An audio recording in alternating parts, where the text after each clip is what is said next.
I look at other couples and I'm like, they have it so simple.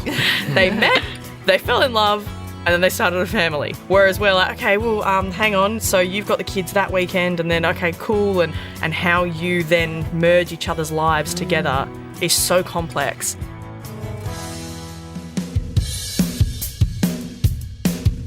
Hello and welcome to Separate Bathrooms. My name's Daddo.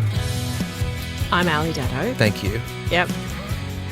We would like to acknowledge the Gadigal People of the Eora Nation, the traditional custodians of this land, and pay our respects to the elders, both past and present. How you going? I'm good. Do you listen to morning radio? I listen to Fitzy and Whipper. In Sydney? In Sydney. Yeah. Yeah, because I'm a Sydney gal. If I'm going to listen to morning radio, I usually listen to podcasts in the car. Right. But, I think they're hilarious, Fitzy and Whipper. Is that why you listen to them? Because what, do you want to laugh? Do you want information? What is it that... Yeah, it's usually a laugh. Yeah. It's usually a laugh, yeah. And Kate, of course. Kate's part of that now too, which is awesome. Yeah. Yeah, she's... So the three of them. Yeah, they're good. Yeah. I like them too. Yeah. I like Bogart in Sydney on Smooth. Yes. Look, I find I like morning radio because I like to get just the quick headlines at the top and the bottom of the hour, and also I find that it can set up the day pretty well. Yeah. You know, if you have a good giggle, and if they do, those segments that they'll do. Some silly segments. Yeah, ring up and tell us if your car's been stolen. How'd that go for you? You know it's a good morning show when you can't get out of the car because you need to finish the segment. Like, that's when you know it's a good segment. Yeah, that is true. Yeah. Well, our couple today know a fair bit about what is required to do morning radio. One, because she's a star on it, and the other because he lives with her and no doubt has to deal with what it takes.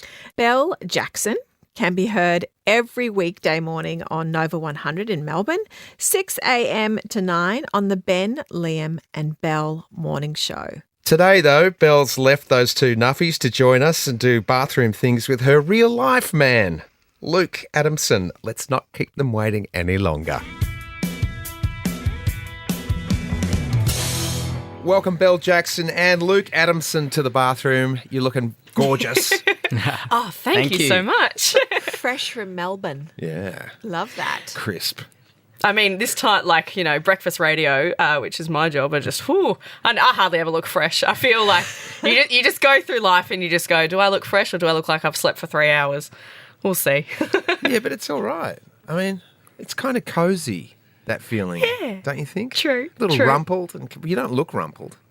Thank you. Old mate sitting beside you. Well, That's so mean. That's not true. I only rolled out of bed late, so it's all right. How early are you up, Belle, for your morning show?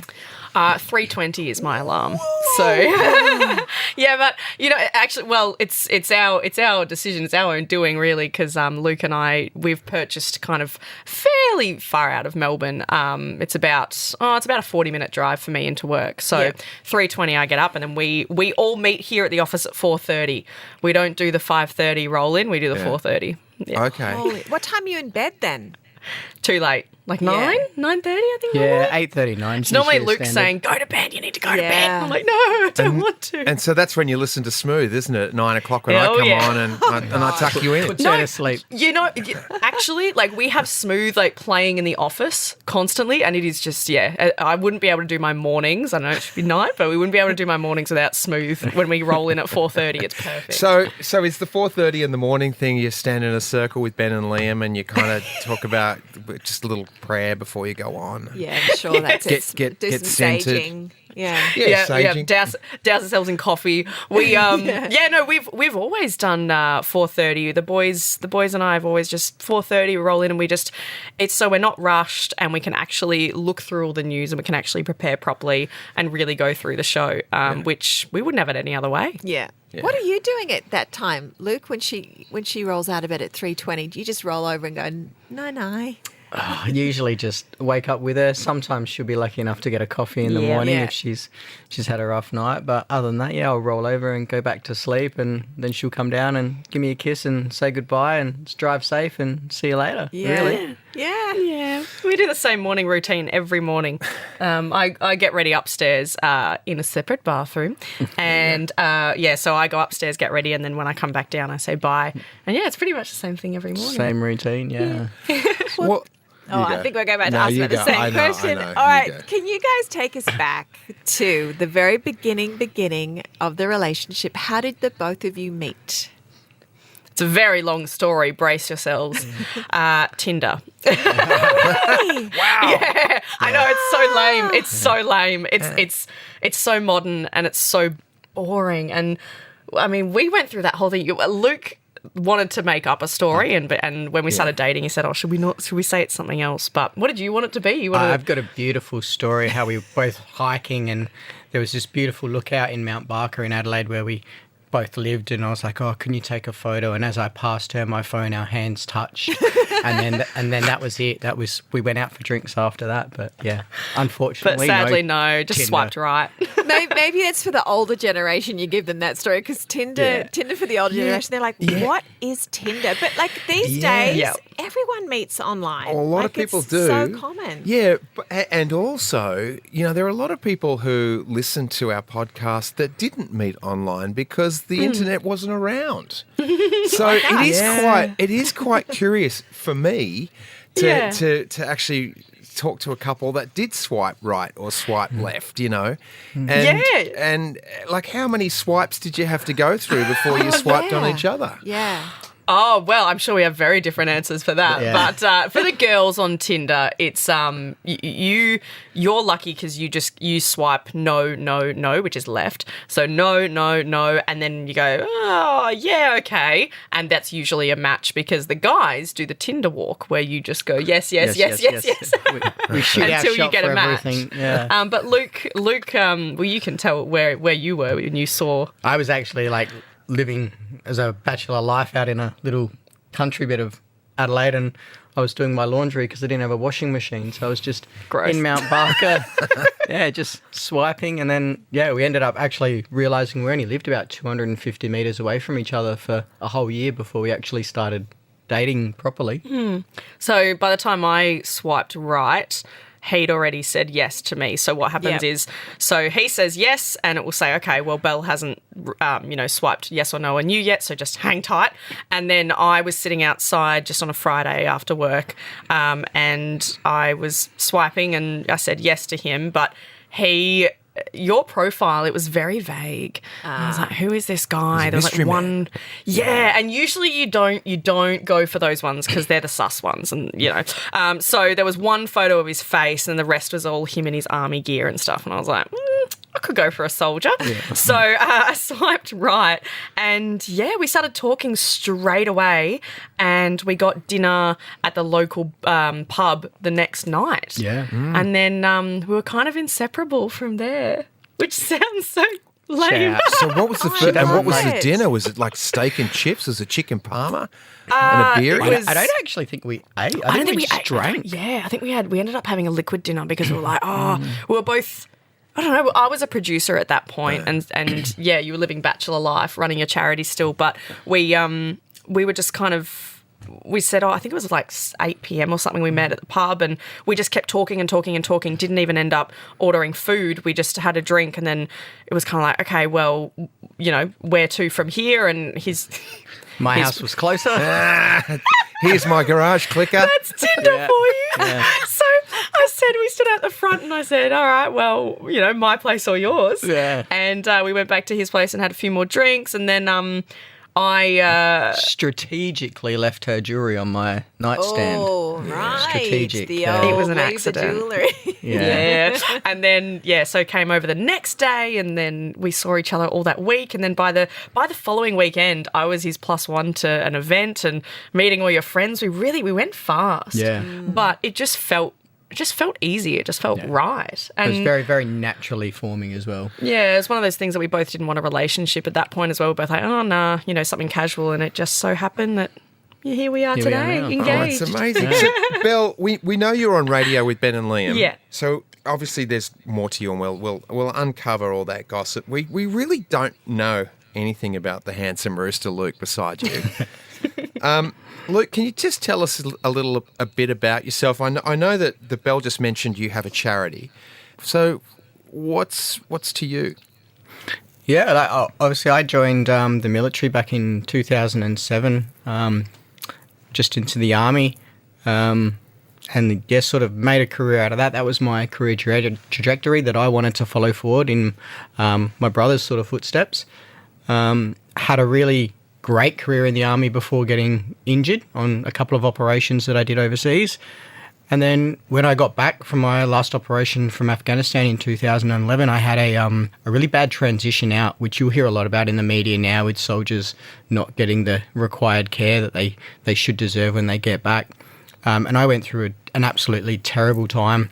So I decided to start a organisation with a really good friend of mine whose brother was actually killed, Corporal Scott Smith. And we started the organisation Heroes on the Home Front, which was more based around the family support of the veterans and bringing the community together to support as a whole. So I did that for a couple of years, and I think that started in about 2016. We became registered.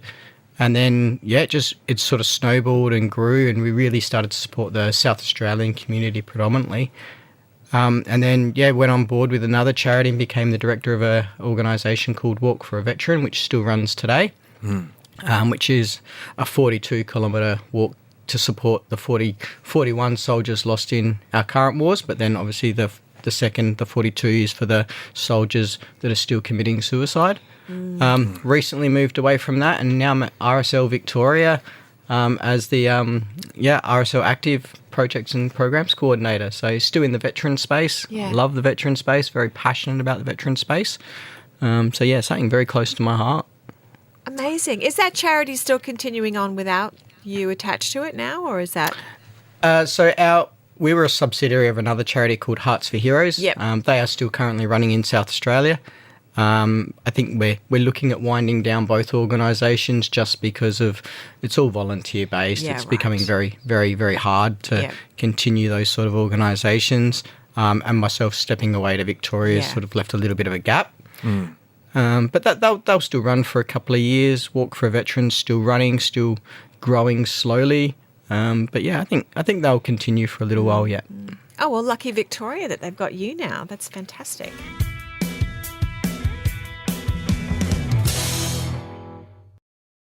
You're getting married.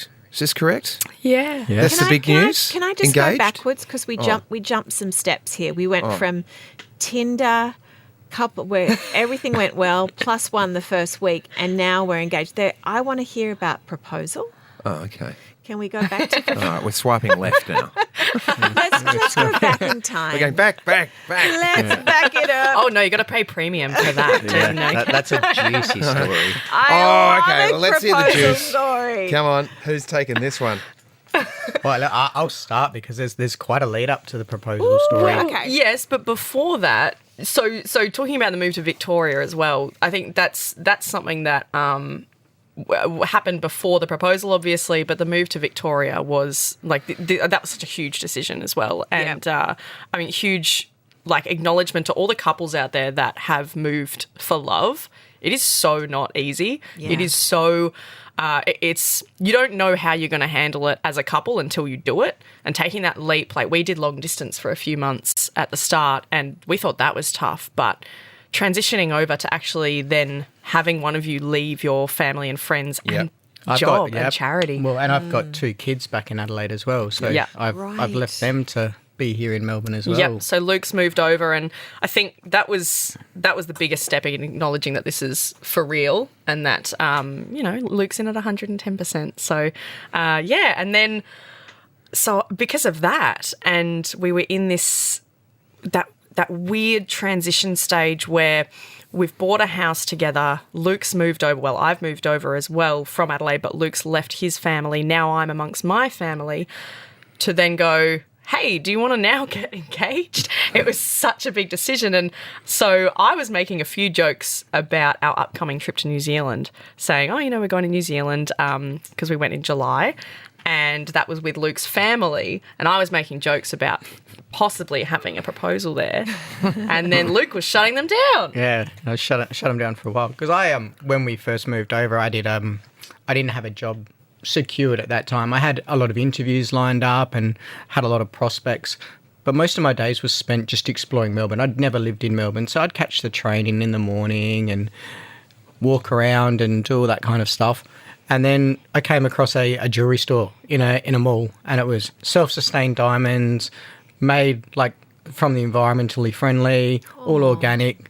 And obviously that's very, very close to Belle's heart. And I was just looking, and they had a big sign out the front. So I went in and had a chat, and luckily enough, the owner was there, and she asked me all the right questions, like, what are you here for? And I told her, like, my partner's moved over for radio. And she's like, oh, yeah, I listened to them and got a bit of a relationship. It's a name drop. Yeah, name drop. A little plug. Did get a discount. Percentage off, please. Plug. Yeah. And, so I sort of just kept in touch with them for a little while and walked back and forwards because it's close to where my office is now. And we sort of talked about it, and we'd bought a house, and I thought, well, the next logical step is that step. Like, I'm here, I'm serious. Belle's moved in. We've got our banks. We've got the kids. The kids are still in Adelaide, but we're moving in that direction of planning our future and what's to come. So yeah, I sort of started planning and putting into place like what sort of ring she would like. I sort of fished a little bit about like diamonds in the band, one singular diamond, what kind of shape. Wow. And sort of started that whole planning, but never put anything in place. And then I got a call from the jeweler from Lauren from Moi Moi one day, and I was just like, and she's like, what do you want to do? Do you want us to start making it? There's no obligation to buy it. If you don't want it, we'll just put it in the stock. And I was like, well, yeah, that sounds great. Like, no obligations, and got exactly what I wanted made. And then, yeah, just the holiday was coming up, and we were talking about like getting engaged, and there was jokes obviously through the Ben and Liam show and everything like that about engagements and when's it happening and everything like that. So then, yeah, just ended up purchasing the ring. Didn't have a real solid plan. I did actually speak to the boys about some plans that we could do with the show, but which I'm glad we didn't do, because if it became content, then it gets weird. Yeah, it's still right. content. Was it sort of like, oh, I know, I'll propose to her on the platform of a bungee jump, or we're doing a Queenstown jet ski routine?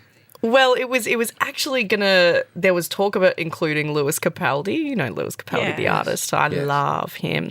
And he was coming here on tour at that point. So there was talk of, do we get him to be in on the show, and then he starts singing or something, and then Luke comes in. And I said, that would be lovely. But like I said, then at the end of the day, you really, like, you know, it feels like it's too public. Yeah, it wasn't personal. Yeah. And so in the end, we went to the hot springs in Queenstown, and it was just hey, let's book this, let's go. And it was just gorgeous sitting in those hot pools and looking out over the mountains of Queenstown and the snow on the mountains. And we had candles and wine, and it was just like, we sat there, and I think I said, this is so perfect. And that's when Luke... Little did she know I had that.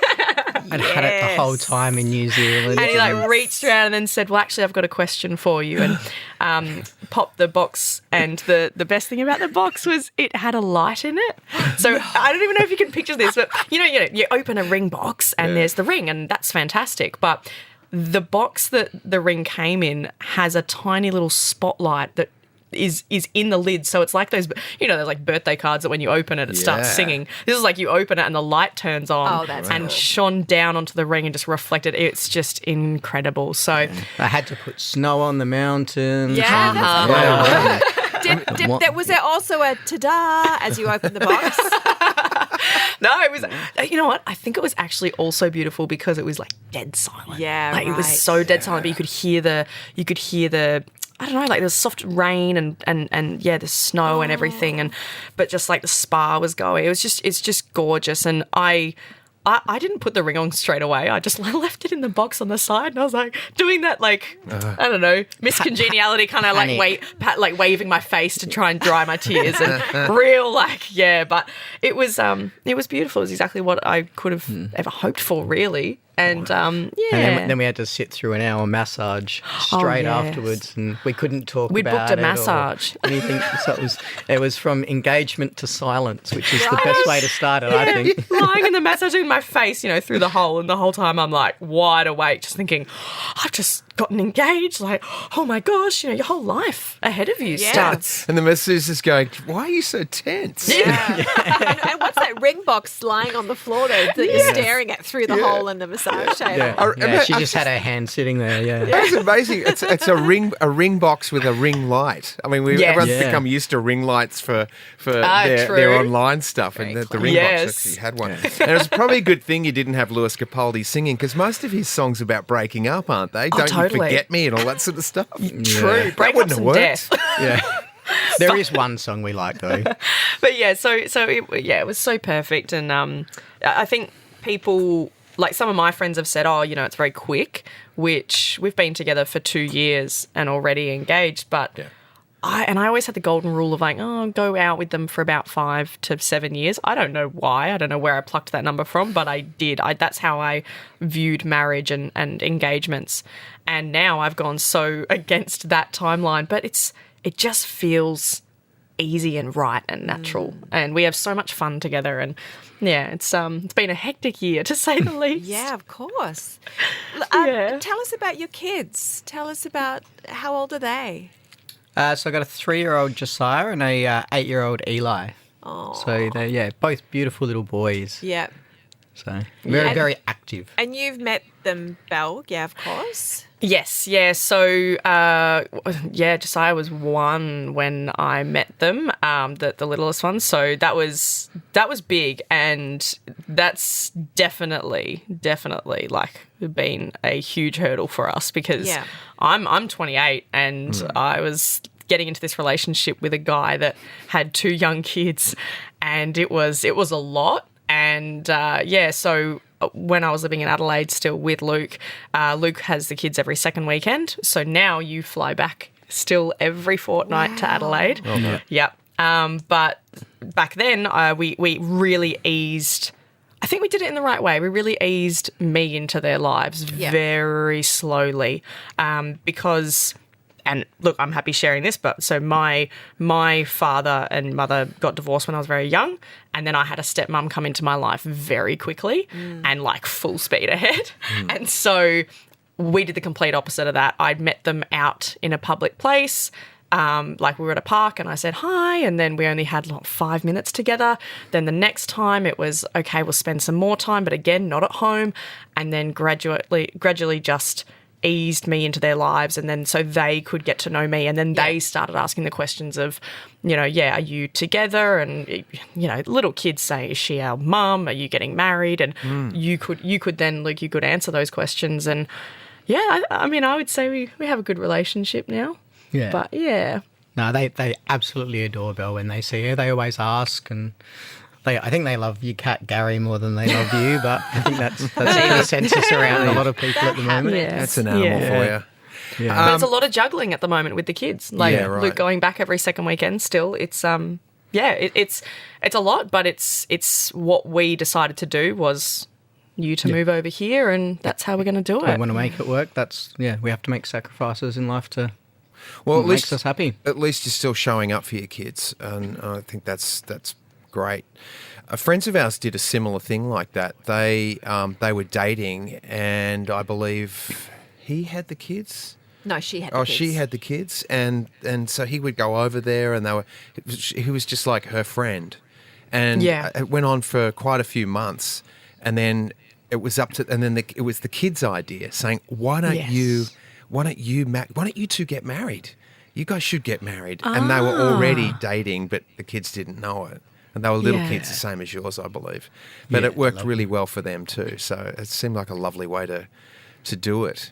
Yeah, instead of like the way that it was with me was like, okay, this is your new stepmom basically, and I was like, I have no idea what's going on. Yeah, and so, but I'm so grateful for that, because now being here in this position with Luke and his kids, it was like, okay, well, how do we go about this? And it wasn't just a quick decision. It was, right, how do we do it for the kids and what's going to be best for them, and I guess for us as well. And but no, we're juggling, and they're going to come over soon and stay with us during their school holidays. So that'll be a big one. That's their first trip to Melbourne. Oh, that'll be exciting. Yeah, we've got it all planned. Belle, you've had as you said, a massive couple of years. It's been you've been moved, huge. You've had like the radio show. You're engaged. You're now going to be a stepmom. I mean, and you bought a house together as well. Yep. Yes. Yeah. Yep. Wow. Yep. We've really, like I said, some of my friends are like, oh my gosh, but it's also felt.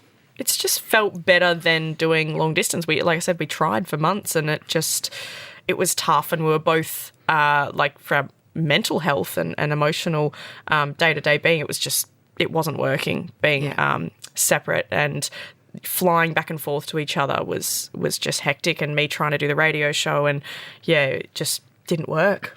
But it's all been very organic as well. Like every decision we have made with the house, we looked very intensively. We made sure it was exactly what we wanted moving forward. There was none of our decisions were rushed.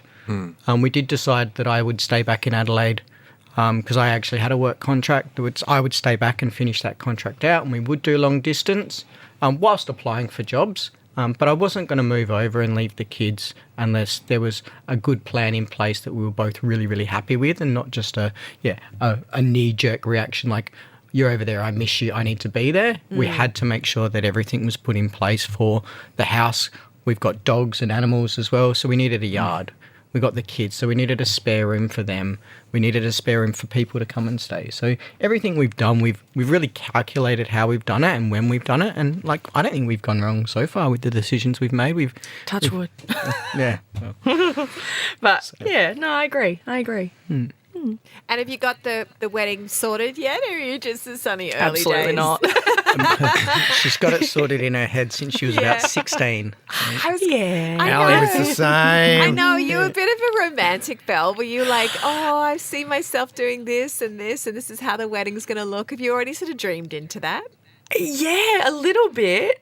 Even though I don't know if this was the case for you, but it was like I fluctuated where I'd go really, really like romantic, and I'd love everything about marriage, and I'd think about it and who is my future husband and all that, and then I'd just completely 180 and go, I never want to get married, and I'm going to be, it's all about my career, and I don't need a husband. But then I'd try, I don't know, as I grew up, I thought, nope, you can do it all, and why does marriage equal no career? Yeah. And and looking up to a lot of different women in this industry that have managed to juggle both. Then I found this sweet spot of just don't worry about it, just let it happen. But in the back of my head, yes, I knew exactly where my wedding was going to be and all of that. So we've talked about it, but nothing. We've only just gotten our invitations delivered for our engagement party to us to then send out. So I think we're at step 1 of about 100,000. But great. Yeah. We'll get there slowly. Yeah, that's a good way. One brick at a time. Build the house. You've made the commitment. You can take as long as you like with the wedding. Belle, were there any sort of unexpected challenges or gifts in having, falling in love with a father? Oh yeah, I look. It was the start of it was rocky. Yeah, the start of it was rocky because. Like I said, I'm 28 now, but I was 26 when we met, and I was still going out all the time, and kids and family were so far down the road for me. Like that's just so nothing I'm thinking about at the moment. And and then to meet Luke and to make that decision to go into a relationship, but knowing that comes with 2 kids and an ex-wife and a whole family and people that are going to be in your life for as long as you want to be with your partner. And there's just that you can't dispute that. You can't say, okay, well, I just want you and I don't want all the rest. You can't do that. And that was very, very new to me. And it still is every day. I can't sit here and say, oh yeah, it's all good, it's all sweet. Like, of course, there's still parts of me that think, oh, wow, yeah, no, I'm going to see these kids grow up and I'm going to be a part of their life and them in mine, and just to be cool with it. But I think that really proves how much thought we put into this, because you don't just sign up for the one person. And I don't know if you do this, but I look at other couples and I'm like, they have it so simple. They met, they fell in love, And then they started a family. Yeah. Done. Whereas we're like, okay, well, hang on. So you've got the kids that weekend and then, okay, cool. And, you know, you've got your child support that you pay and you've got, the flights that you pay to go back and see them and how you then merge each other's lives together is so complex. Our social calendars don't cross over at all. No. Every time Belle's got an event on that's a group that's all event, kids weekend where Luke's over in Adelaide and then vice versa. And then, if there's something in Adelaide and then I'm over here and you know, that's a kids weekend and you plan your life so far ahead because of how it affects these other people in Luke's life and, Luke and my life now. But, and then I guess anybody that has experienced this, especially in their 20s, would understand that you go into it and you just go, well, I'm just going to give this my all and see how we go. And, you just kind of approach every hurdle as it comes, I guess. I know that's a very, broad way of putting it, but that's what I'm doing. Yeah, taking it one day at a time. I mean, that's all you really can do, and just being as conscious and loving and kind and, you know, especially when there's kids in the mix, it's always, I think you would know that for sure, Luke, is putting them front and centre a lot of the time and what their needs are. And yes, they're always going to be first in my life, well, on par with my beautiful fiancé now. I made it to on par. Yeah, on par is good. Are we talking golf now? No, it is, and I guess my role is to respect that. To respect that they are his kids and they will be first, and it doesn't matter who he had them with, and what part of your life you were in when you had them. That's who he is as a person, and if I love him, then I'll take that.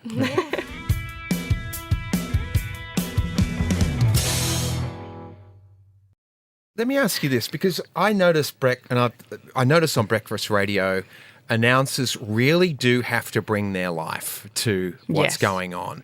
So, Luke, what's it like now being the husband of a breakfast announcer? Because I know Belle's bringing her day-to-day in there because it becomes content. It does, absolutely. I do sometimes get messages from her after a certain segment. It's always like, was that okay? And I'll always reply with, well, yeah, okay. But then sometimes, we had a discussion the other day, sometimes I feel I get a little bit negative reflection. Yeah. But then we've spoken about that. It's every now and then, just tell a good story about me would be nice.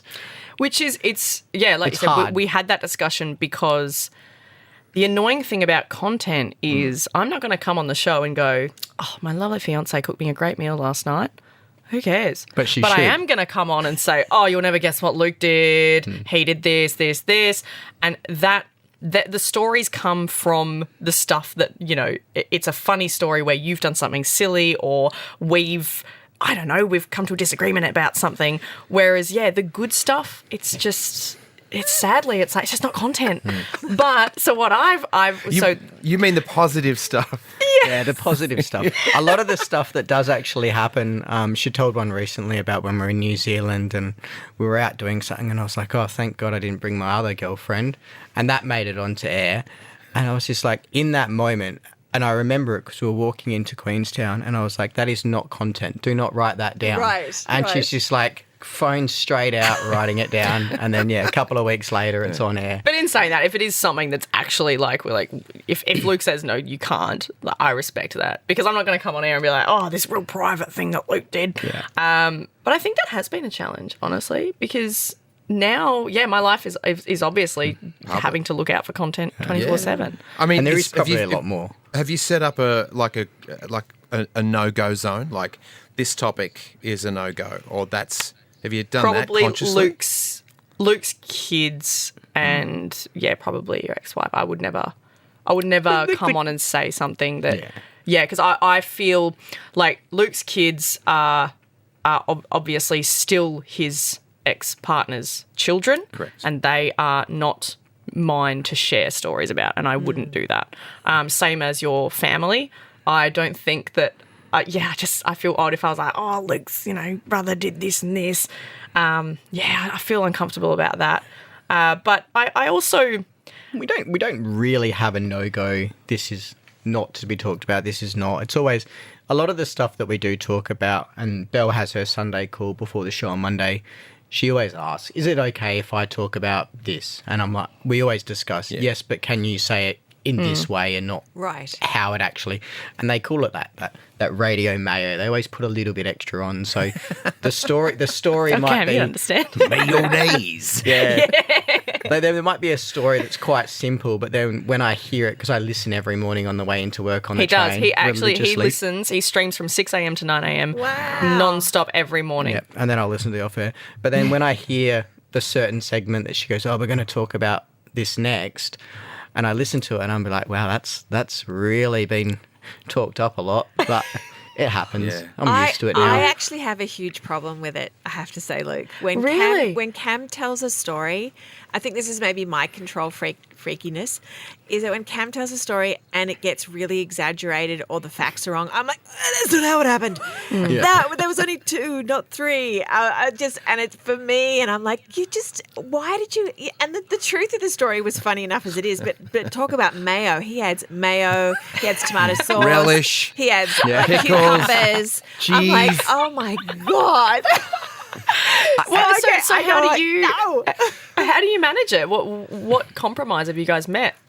It's usually a shoe thrown at me. See what I mean? Never. It was That's great broadcasting. Not a shoe. How do you deal with it, honey? Well, I mean, sometimes I've just got to swallow and just go, just let this one go to the keeper, let this one go to the keeper. And then sometimes afterwards they say, that wasn't correct. Because sometimes you actually think the story you're telling is 100% correct when it's so incorrect. But we're all in our own movie, aren't we, guys? We're in the lead role in our own movie. We see things our own way. I think you have to believe, like as a broadcaster as well, you have to believe what you're saying. Yes, correct. So that otherwise you sound like you're bullshitting. Which he is too, but that's okay. But so I mean, Alison, you just take it then and that's a part of being the partner of a broadcaster? Yeah, pretty much. And I can't listen to every hour of everything that Cam says. I was going to say, hang on, how often do you tune in between 9 and midnight? Not very often. I'm usually in bed for most of that. Because if we're driving, sometimes we'll be driving and... turn this up, hey, it's Cameron Daddo through there.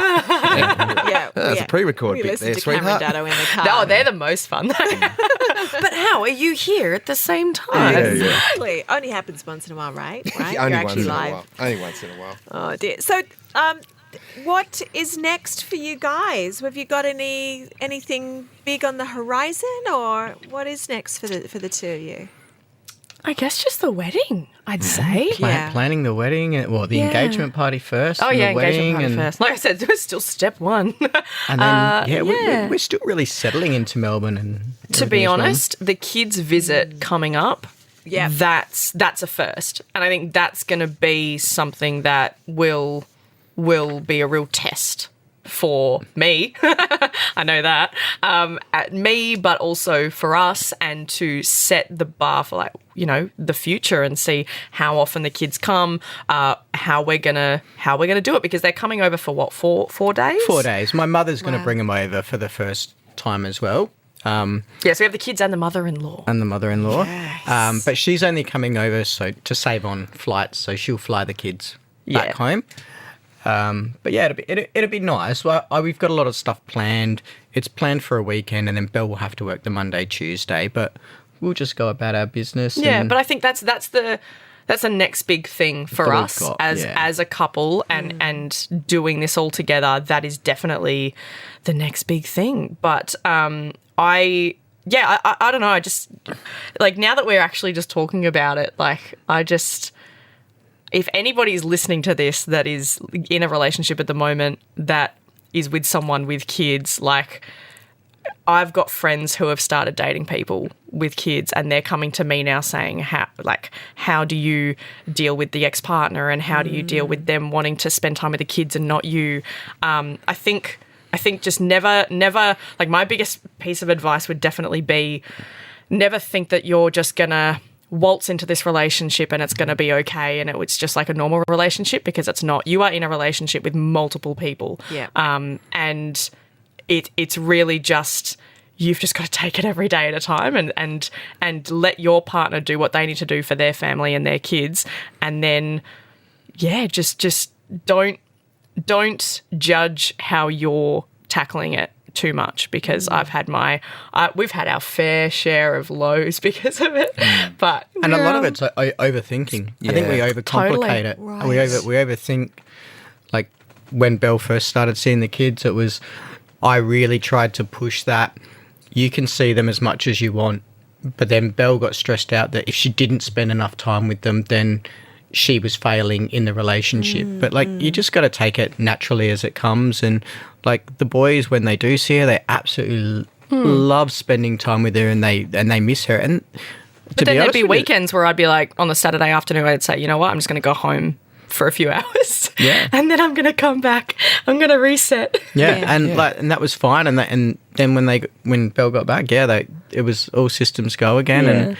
And it worked out really well. It's just like what Belle said, you just got to take it day by day and every step at a time, and make sure you talk to people in the same sort of situations that you are, and really, really build those networks and support, which really helped us, I guess. I mean, Belle's got her family here who are just 100% behind her and really, really support us and the decisions we've made. And they love Luke. They love That's me. a bonus.